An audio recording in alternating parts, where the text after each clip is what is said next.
Welcome to the deep dive. Today, we're really cracking open the playbook for sustained creative excellence, and we're getting it straight from someone who helped build it, Ed Catmull, co-founder of Pixar. That's right. We're looking at his blueprint, essentially, for building a culture where, genuine innovation isn't just luck. It's something you design, something you build into the organization itself. And our mission today really is to unpack this core tension. It's something Catmull and his team wrestled with for, well, for decades. How do you manage the demands of production? The beast, as he calls it, getting films done on time, on budget. Machine. Exactly, the machine, while at the same time protecting this fragile new idea, this beautiful baby, as he puts it, that's often messy and, half-formed. Yeah, that tension, that's really the heart of it for any company trying to invent things, especially at scale. You need efficiency, absolutely, to survive. But if you get too efficient, well, you kind of pave over the messy ground where the new ideas actually come from. So this deep dive is about those strategies, the organizational mechanics they used, how they built a culture for radical candor, for real psychological safety, and importantly, how they tried to stop that sort of comfortable slide into failure, that institutional rot that eventually gets almost every successful company. And this isn't just for animators or filmmakers, is it? This feels much broader. Oh, absolutely. It's about organizational health, full stop. It's about building any kind of team, big company, small startup, whatever, where you listening right now feel safe enough to fail, actually fail publicly. Which is huge. Huge. And speak Yeah. honestly, even if it contradicts the boss, to challenge those assumptions, even the ones that are, deeply ingrained or making money, the secret cows. Okay, so let's dive into the origins. How did this culture actually start? Because it sounds like it was forged in some pretty difficult times. Surviving chaos, as you put it. Yeah, to really get why Pixar became so obsessed with quality, with this resilient culture, you have to go way back to the very beginning. And it wasn't glamorous. It didn't start with dreams of animated films. It started with hardware. Expensive, specialized, high-end hardware. It's easy to forget that, isn't it? We see the movies, the characters, but the beginning was much more technical, kind of grim based on our sources. Extremely grim. The product was the Pixar image computer, and it wasn't for entertainment. It was meant for things like scientific visualization, medical imaging, and yeah, they had those amazing early artistic successes. Yeah. Luxo Jr. getting nominated for an Oscar in '87, Tin Toy winning in '88. Huge creative wins. Right, signs of what was to come. Definitely. But the commercial reality of the hardware, it was dire. The company was just bleeding money because nobody was really buying this computer. I mean, the initial interest died off fast. Over the entire lifetime of that product line, they sold maybe 300 units total. 300, wow. And how many people did they have working there then? They'd grown to over 70 people at one point. Yeah. So yeah, that overhead with only 300 sales, it was absolutely crushing. An existential crisis, day in, day out. So they had to change course Yeah. drastically. Completely. It was this massive, probably humiliating, but totally necessary pivot around 1990. Forget hardware. They had to jump onto like the melting ice flow of just doing computer animation services, making commercials. Oh, anyone who'd pay. Trident gum, Tropicana orange juice, Listerine mouthwash, whatever kept the lights on. They were definitely honing their skills, technically, artistically, but the financial struggle was nowhere near over. And it got worse. It did. In 1991, they had to lay off over a third of the entire company. Oof. Over a third. That leaves scars on an organization. Absolutely. That kind of corporate trauma, surviving that level of fear, not just once, but repeatedly. It doesn't just go away. It shapes the culture forever. It burns certain principles, certain non-negotiables deep into the psyche of everyone who stays. And layered on top of all this financial instability and the layoffs, you had Steve Jobs involved. Right. And his role was complicated. He was funding it, keeping it alive in many ways, but also kind of threatening it. We often think of the later Steve Jobs, the Apple turnaround visionary, but the sources suggest the early Pixar Jobs was a different experience, more high stress. Definitely a duality there. Catmull acknowledges Jobs was brilliant. He could dive into technical problems with the engineers, offer real insights, super smart. But the flip side, he could be incredibly difficult. Dismissive, condescending, sometimes outright threatening or bullying in meetings. Wow. And Catmull noted at that point in Jobs' life, he showed very little empathy and almost no sense of humor, which for a company trying to build this creative, playful energy must have been really painful. That kind of psychological whiplash brilliance 1 minute, bullying the next while you're fighting for survival. That sounds exhausting. Totally exhausting. And it wasn't just emotional volatility. He was actively trying to offload the company. Our sources talk about 3 serious attempts to sell Pixar between 87 and 91. Sell it, even with the animation potential showing. And yeah, the most famous example is Microsoft. They offered $90 million. $90 million. For a company bleeding cash, why didn't he take it? Jobs wanted $120 million. He wouldn't budge. Not for Microsoft, not for anyone. That seems risky. Maybe even irresponsible, given the financials. Yeah. What was the thinking? Well, Catmull figured out it wasn't really about the money or a clean exit. It was about validation. Jobs seemed to believe that if he could get a major player like Microsoft to agree Pixar was worth $120 million, that number itself would be the proof. Proof that the company was valuable, that it was, quote, worth hanging on to. So it was like a high-stakes game of chicken, using external offers to convince himself. Kind of, yeah. A chaotic game of external self-affirmation, with the staff basically as chips on the table, probably unaware of how close they came to being sold off multiple times. Okay, so surviving that kind of chaos, the financial instability, the layoffs, the unpredictable owner trying to sell you it, must have forged something really core in the leaders who remained. Absolutely. It had to. And that's where this deep, unwavering commitment to quality comes from. Not just as a goal, but as a starting point, a prerequisite. The key phrase, coined by John Lasseter, became their mantra: quality is the best business plan. That distinction, quality as a prerequisite, feels important. What does that mean in practice, day to day? How is it different from just saying, we aim for quality? It means quality isn't something you hope happens at the end. It's the fundamental mindset you start with before you even greenlight the project, really. It's the floor, the baseline you demand. And this became crystal clear during the making of Toy Story 2. Right. That film had a troubled production history, didn't it? Very troubled. It was originally planned as a quick, lower-budget, direct-to-video sequel, not a big theatrical release, and because of that lower stakes perception, the quality started to slip. People weren't bringing their A game in the same way. They called it a second-class film, internally. Right, exactly. And when Lasseter and the core team saw where it was heading, they had this collective realization: this isn't just a bad movie, it's a betrayal of who we are. It undermines everything we stand for. So they basically pulled the emergency brake, yanked it out of the direct-to-video path, scrapped huge chunks of it, and started over. Wow. Demanding it meet the same standard as a major theatrical release, even though the deadlines were then completely insane. That incredibly painful, difficult experience cemented the rule: no more second-class films, ever. So quality wasn't just about art. It was about survival, about identity. Precisely.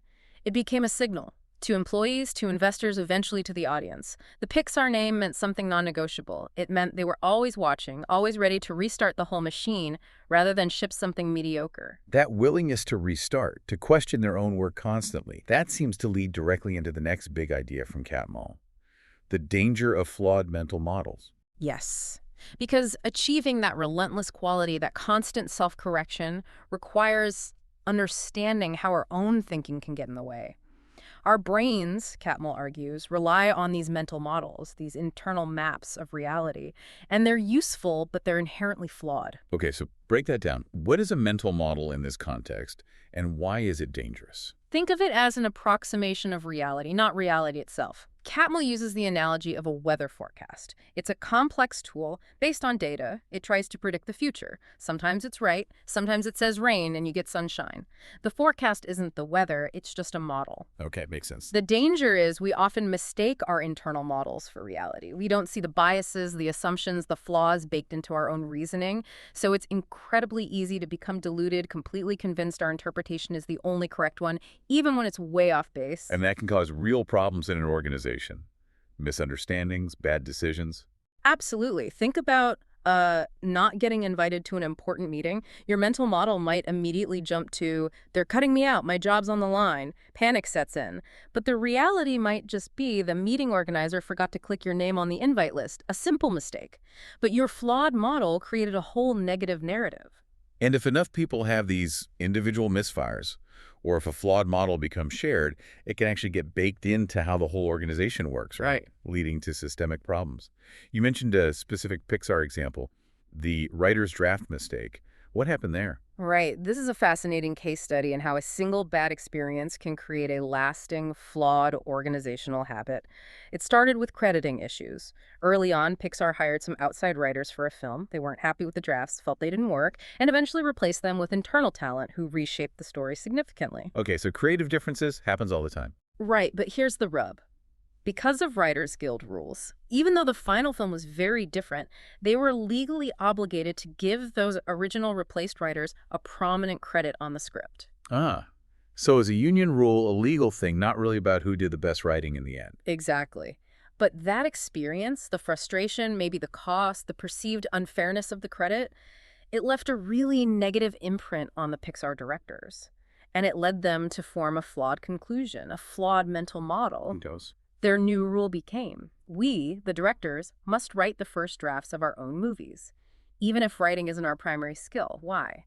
Not because they thought they were the best writers necessarily, but purely to ensure they got the primary writing credit and properly define their role from the start, avoiding another credit dispute. So they created a process based on avoiding a legal credit headache, not based on the most effective way to actually develop a story. Precisely. And this flawed model, this unspoken rule directors write first drafts, it shaped how they worked for years. It became institutionalized. And what was the consequence of that? How did it actually hurt the films or the process? It created this massive, often invisible, drag-on development.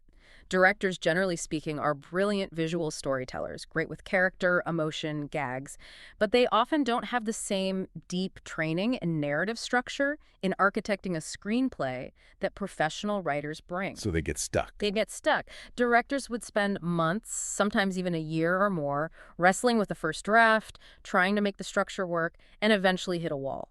Projects would stall because the foundational script wasn't solid. They were wasting huge amounts of time and creative energy because their internal model prevented them from bringing in specialized writing talent early on when that structural thinking is most crucial.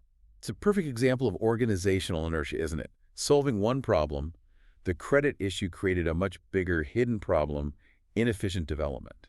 Protecting the process over optimizing the outcome. Exactly right. And it connects directly to those broader ideas about mindset. Once a model of working gets fixed in your head, this is how we do it, it's incredibly hard to challenge. It's like Carol Dweck's fixed mindset idea.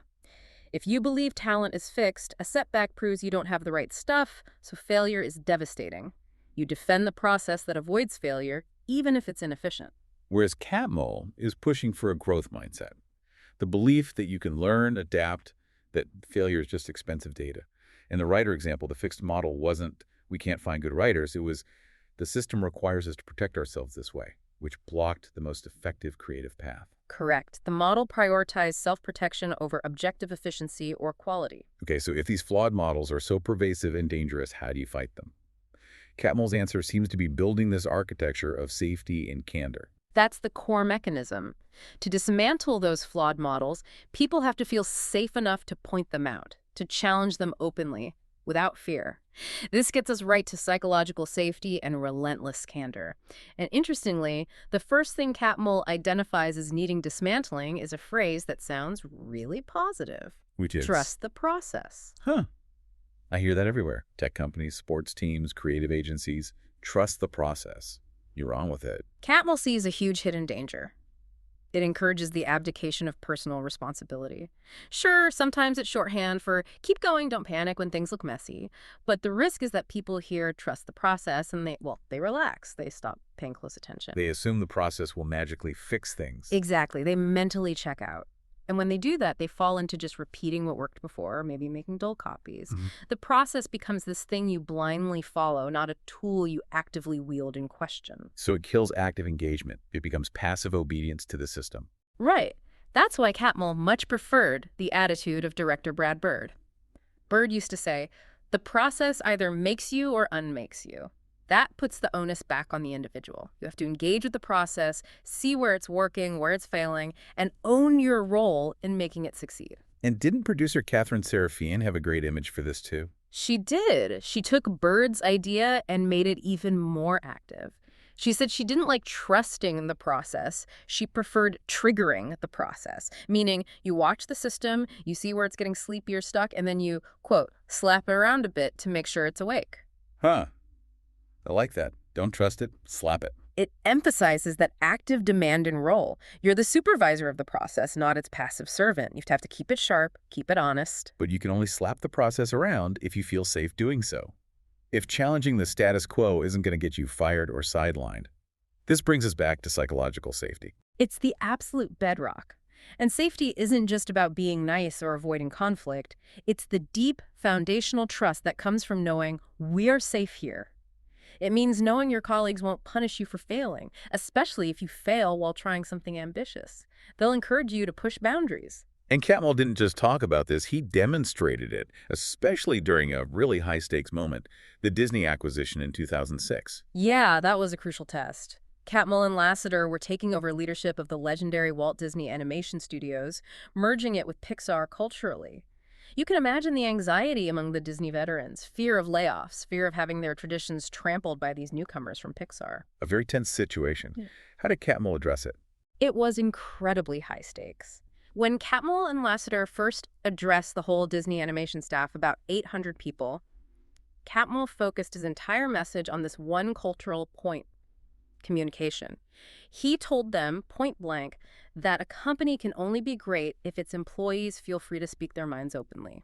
And then he made this really bold promise, something that goes against typical corporate structure. What was the promise? He said, "From this day forward, every Disney animation employee should feel free to talk to any colleague, regardless of position, and not be afraid of repercussions." Regardless of position. So talk to anyone, even the top boss, and no repercussions. That's radical. It is radical because usually speaking truth to power, especially critical truth, carries huge career risk. That guarantee no repercussions is what makes the safety real. It has to be non-negotiable from the very top. But safety isn't the whole picture, right? You need safety in something else. Yeah. Candor.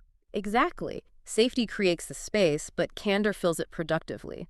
You need honest, direct, sometimes difficult conversations to actually solve problems and challenge those flawed models. And there's specific advice in the sources on how to handle candor effectively, especially when it's tough, like receiving feedback. Yeah, getting critical feedback is hard, even in a safe environment. How do they suggest handling it? The practice Catmull recommends is internal. Repeat 2 phrases to yourself when you're getting feedback. First, "I'm brave enough to listen," just acknowledging the difficulty.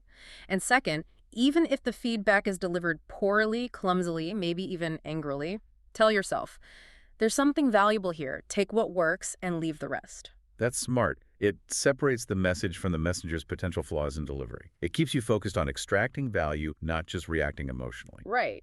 And then there's advice for when you're in the debate. High-stakes discussions where smart, passionate people disagree strongly. How do you navigate that without it just becoming a shouting match or people shutting down? There's a powerful rule of thumb synthesized from various sources. Argue like you're right and listen like you're wrong.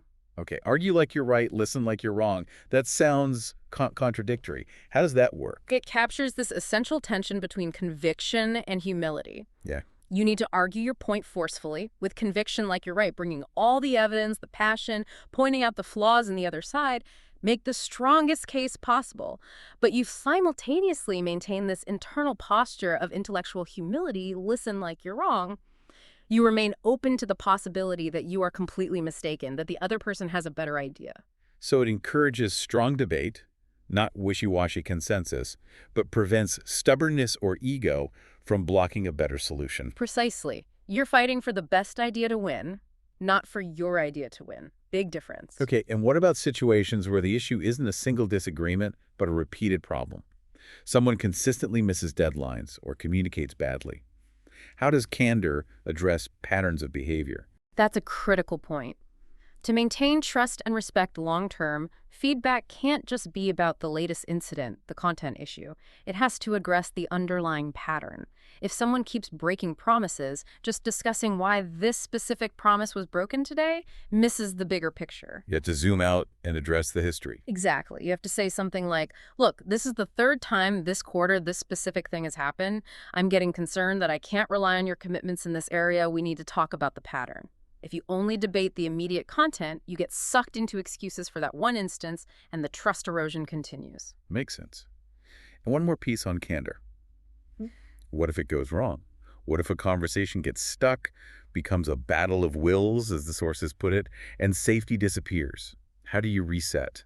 There's a technique drawn from the crucial conversations framework that Pixar used. The key is to consciously step out of the content of the struggle and make it safe. Stop arguing about what the strategy, the deadline, the specific disagreement.